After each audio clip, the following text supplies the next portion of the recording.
তাই হযরতে আক্কাসকে নবী আমার বললেন, আক্কাস গো, আমি আবু বকর সিদ্দিককে আমার দেহ দেখাতে দেব না, উমারে ফারুককে আমার দেহ দেখাতে দেব না, ফলে তুমি আড়াল একটি জায়গায় চলো। দয়া নবী মুস্তাফা আর হযরতে আক্কাস একটি জায়গাতে গেলেন, যে জায়গাতে কেউ নাই। নবী মুস্তাফা আর হযরতে আক্কাস রয়েছেন, নবী মুস্তাফা রয়েছেন আর সাহাবী রাসূল রয়েছেন। নবী আমার নিজের পবিত্র জুব্বা মুবারকটি খুলে দিলেন, এবার নিজের যে পবিত্র গঞ্জি মুবারকটি খুলে দিলেন। নবী আমার বললেন, আক্কাস, তুমি তোমার হস্ত দিয়ে যত তোমার শক্তি আছে, যত তোমার বাহুতে ক্ষমতা আছে, আঘাত করে তুমি শোধ নিয়ে নাও। মুসলমান আমার নবী মুস্তাফা আমার আক্কাসকে যখন বললেন, আক্কাস সামনে ছিল, হাতে তো আপনার চাবুকটি নিল। এই চাবুকটি নেওয়ার পরে নবীজির পিছন দিকে এলো, পিছন দিকে আসার পরে চাবুকে লাঠি মেরে নবী মুস্তাফার দুই কাঁধের মিডিলে মোহরে নবুয়াত ছিল, যে মোহরে নবুয়াতে লেখা আছে লা ইলাহা ইল্লাল্লাহ মুহাম্মাদুর রাসূলুল্লাহ। আরেকবার পড়ুন, লা ইলাহা ইল্লাল্লাহ মুহাম্মাদুর রাসূলুল্লাহ। হযরতে আক্কাস নবী মুস্তাফার পৃষ্ঠ মুবারকের এই মোহরে নবুয়াতকে চুমা খেলেন, সামনের দিকে এলেন।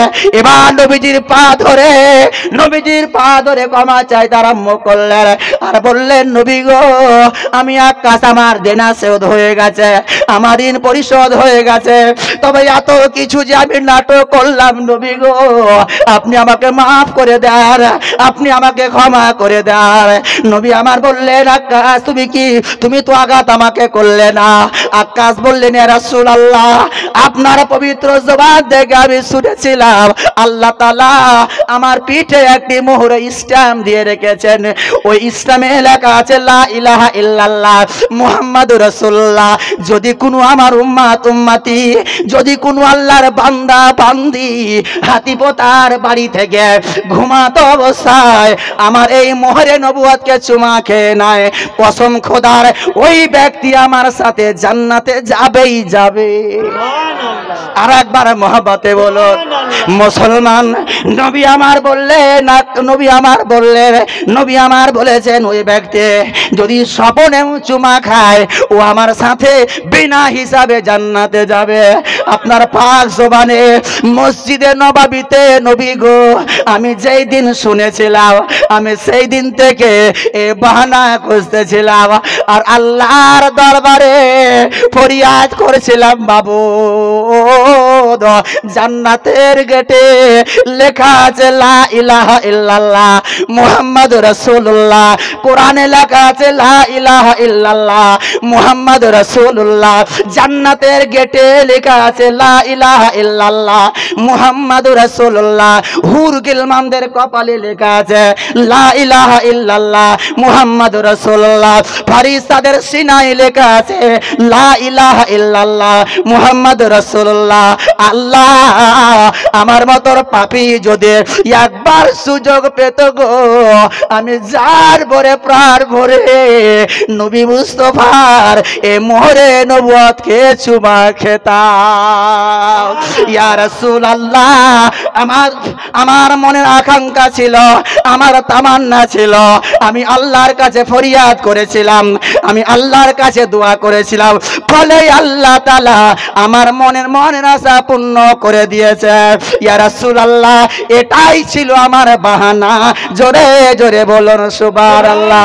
এ হাতিপোতার মুসলমান, ওগো আমার বাপজেরা, ওগো আমার মায়েরা, ওগো আমার বোন, দিদি, খালা, ফুফুরা, ওগো আল্লাহর বান্দা বান্দেরা, নবী আমার হযরতে আক্কাসকে জড়িয়ে ধরলেন আর বললেন, আক্কাস, আমি তোমার উপরে নারাজ নয়, আমি তোমার উপরে অসন্তুষ্ট নয়, বরং এত খুশি হলাম, আমি জান্নাতে তোমাকে বন্ধু বানিয়ে নিলাম।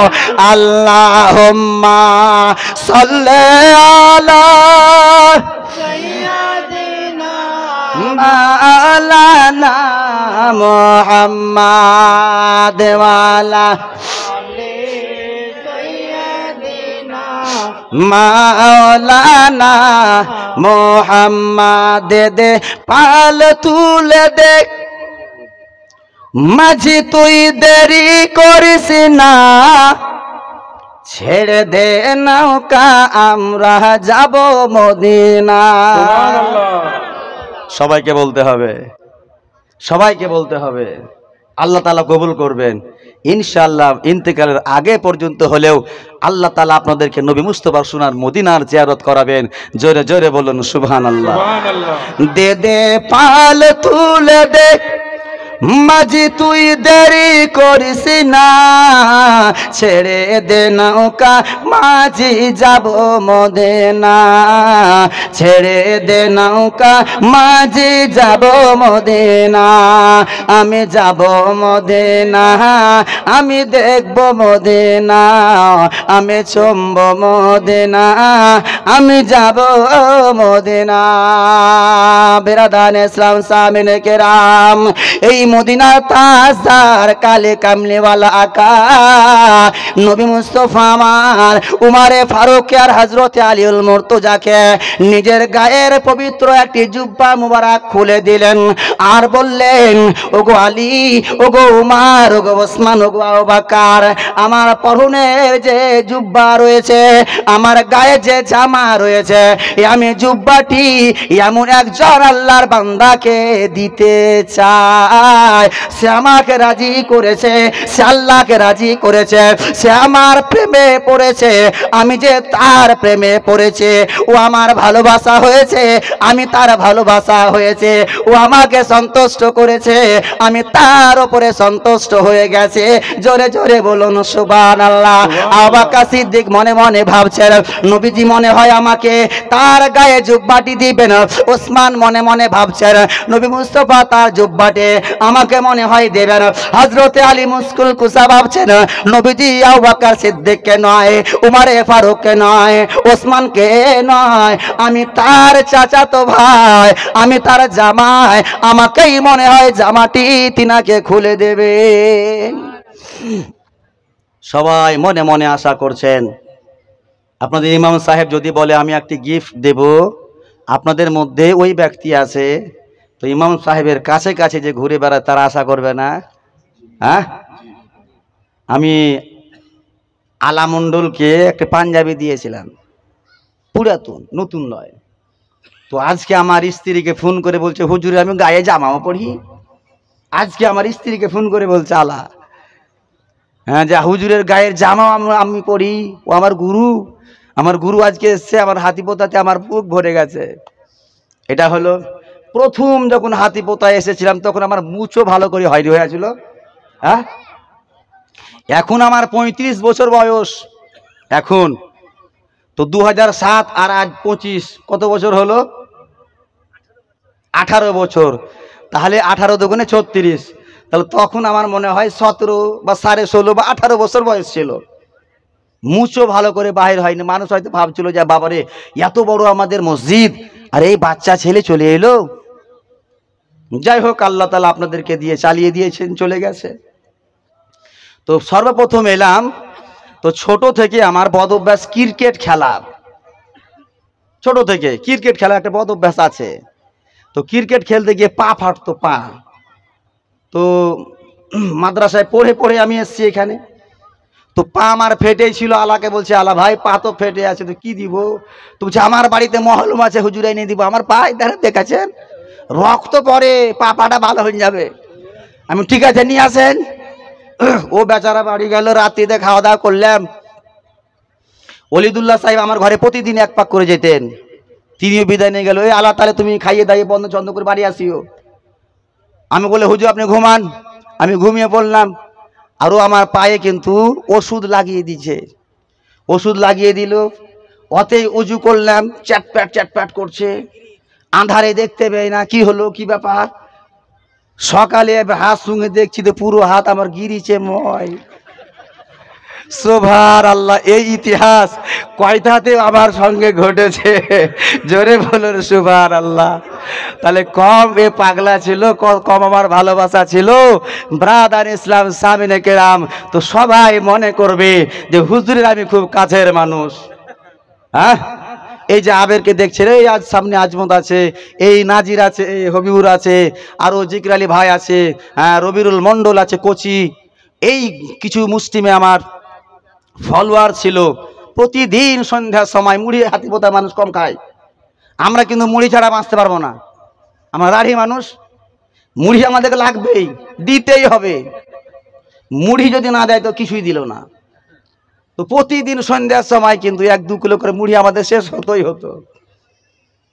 সে পেট আর সে দিন চলে গেছে। বলার উদ্দেশ্য হচ্ছে আমার, সেই সময় যদি আমি ব্যক্ত করতাম, আমি আমার এই মাথা টুপিটি কাউকে গিফট দেব, খুলে দেব, তো আজমত ভাবতো যে হয়তো আমাকে দেবে, আবের ভাবতো যে আমাকে দেবে, নাজির ভাবতো যে আমাকে দেবে, হবিবুর ভাবতো যে আমাকে দেবে, জিকির আলী ভাই ভাববে যে আমাকে দেবে। সবাই এটাই মনে করবে, করবে কি করবে না? নবী আমার বললেন, আমি আমার গায়ে জুব্বাটি এমন একজনকে দান করব, আমি আমার গায়ে জুব্বাটি আমার একজন প্রেমিককে দেব, ও আমাকে খুশি করেছে, আল্লাহ তাআলাকে খুশি করেছে। জোরে জোরে বলুন সুবহানাল্লাহ। ধর্মপ্রাণ মুসলমান, নবীজির গায়ে জুব্বার দাম কত দেখো, নবীজির গায়ে জুব্বাকে আল্লাহ তাআলা কত দাম দিয়েছেন, নবীজির গায়ের পরনের জিনিসকে আল্লাহ তাআলা কত দাম দিয়েছেন। নবীজির পাশে নবীজির অর্ধাঙ্গিনী হযরত আম্মা জান খাদিজাতুল কুবরা বসে আছেন আর বলছেন, ইয়া রাসূলুল্লাহ আমার মাথায় যন্ত্রণা হচ্ছে। নবী আমার বললেন, কো দেখে, তোমার মাথা আমি মালিশ করে দেয়, তোমার মাথা আমি টিপে দেয়। নবী আমার রহমাতাল লিল আলামিন একজন সাবি হিসাবে নিজের অর্ধাঙ্গিনী স্ত্রী হযরতে খাদিজাতুল কুবরার মাথা টিপে দিয়েছে। আর একবার মহাবাতে বলো সুবহানাল্লাহ। আর যদি আমরা কেউ দিয়ে, তো আমার মা বলবে যে আমার বেটা ভরুয়া হয়ে গেছে, বলবে না? আমার মা ঘাটে গাইছে যে আমি ছোট বিটির বিয়ে দিয়েছি, জামাই পেয়েছি জান ভরা, জামাই জান ভরা, কলিজার টুকরা। কেন মা? আমার জামাই যা ইনকাম করে বিটির হাতেই সব দেয়, সংসার দায় দায়িত্ব আমার বিটিকেই পালন করতে হয়, জামাই আমার কিছুই যায় না, কিচ্ছু হিসাব দেয় না। 6 মাস পরে ওই মা আমার ছোট ভাইয়ের বিয়ে দিল। আমার ছোট ভাবি কিন্তু আমার ভাইকে কবজা করে নিয়েছে। এবার মা ঘাটে ঘাটে গেহে বেড়াইছে যে আমার ছোট চুড়ার ছোট হুনাই, ও বড় হলছে, ও বহুর বড়ুয়া হয়েছে, বহুতে যা বলছে তাই শুনছে। তাহলে হাই রে মা, তোমার বিটির লেগি তুমি বলছো, তোমার জামাইয়ের লেগি বলছো জামাই জান ভরা, মানে তোমার বিটি যা বলবে তোমার জামাইকে শুনতে হবে, আর তোমার বহু বলবে তোমার বেটা শুনবে না? হ্যাঁ, তো জামানা উল্টো বাপ। বেরাদার হযরতে খাদিজাতুল কুবরার মাথায় যন্ত্রণা শুরু হয়েছে। নবী আমার বললেন, দেখি তোমার মাথা টিপে দেয়। খাদিজাতুল কুবরাকে নবী আমার নিজের কাছে বসালেন। এইভাবে নবী মুস্তাফা আমার হাঁটু গেড়ে বসে আছেন। নবীজি আমার খাদিজাকে বললেন, তুমি আমার উরুর ওপরে জানুর ওপরে মাথা রাখো। আম্মা জান খাদিজাতুল কুবরা নবীজির জানুর ওপরে মাথা রাখলেন। রহমাতাল লিল আলামিন নবীজির ডান হাতে জান্নাতি ব্যক্তিদের নাম লেখা আছে, আর নবীজির বাম হাতে জাহান্নামীদের নাম লেখা আছে। জোরে জোরে বলুন সুবহানাল্লাহ। নবী মুস্তাফা আমার ডান হাত দিয়ে খাদিজাতুল কুবরার মাথা বা কপাল টিপতে আরম্ভ করলেন। খাদিজাতুল কুবরার বেশ কিছুক্ষণ কপাল টিপলেন। নবী মুস্তাফা আমার অনুভব করলেন যে খাদিজার চোখ দিয়ে পানি ঝরছে। পানি ঝরতে ঝরতে ঝরতে নবী মুস্তাফার গায়ে যেন নরম নরম গরম গরম পানি গিয়ে পৌঁছেছে। নবী আমার জিজ্ঞাসা করে, ওগো খাদিজা, তোমার কি মাথা ভালো হয়নি? তোমার কি যন্ত্রণা দূর হয়নি?